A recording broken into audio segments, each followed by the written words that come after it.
History of the Robe Offering.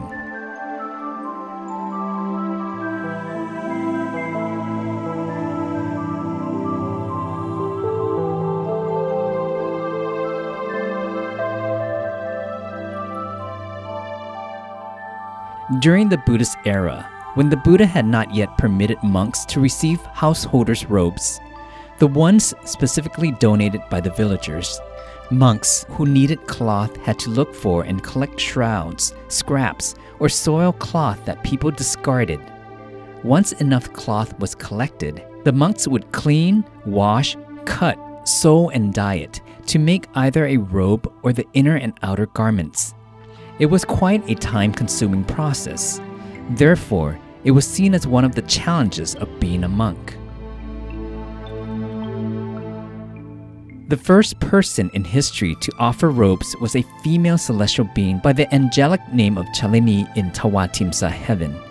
As the story goes, one day, Venerable Anuruddha Thera, who possessed an old robe, was combing through several mounds of pulp looking for rags to make a robe. At that time, the Buddha had not allowed for monks to accept robes directly from the householders. Chalini happened to see that Venerable Anuruddha searching for rags, so she made the intention to offer 3 pieces of robes, 13 cubits long and 4 cubits wide.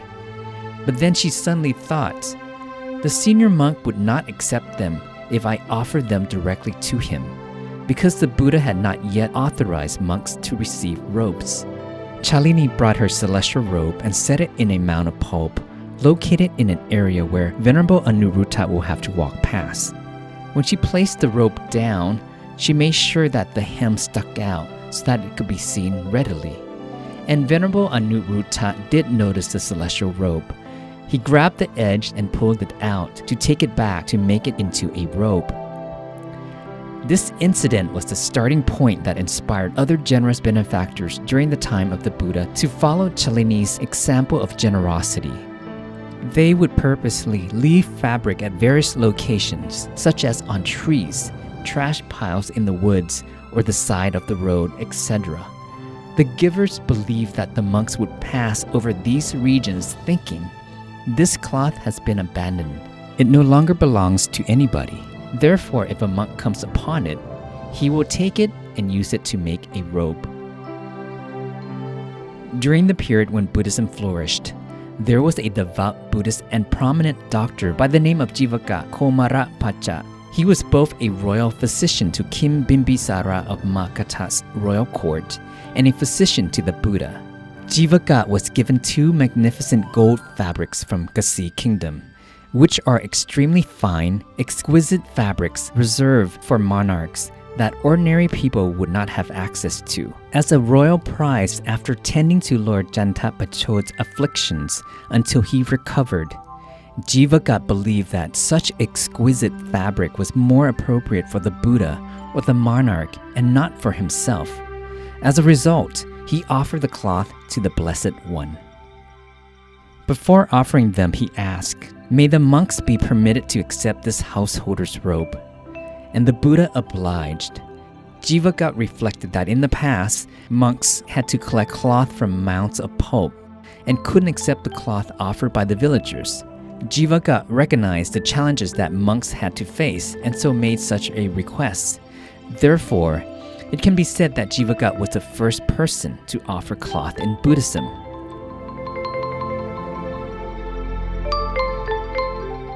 Offering robes is regarded as a significant merit because the offering is not made to any one particular monk. The Buddha explained that any meritorious actions classified as outstanding sanghadana have even greater positive consequences than offering to a specific Buddha. In addition, the kind offering of robes is a deed not bound by time. That is, it can be conducted in any season, and most importantly, a temple is free to organize the robe offering ceremony as often as it chooses. After listening to this, one might view that this noble deed can be completed easily. But if we look far into the future, we would recognize that offering the robe is really not simple. Because the practice is unique to Buddhism, it saves monk time and makes it easier for them to locate material to make robes. The robe offering allows monks more time to pursue their monastic responsibilities and practices of being monks. It is seen as the preservation of Buddhism and results in enormous positive consequences.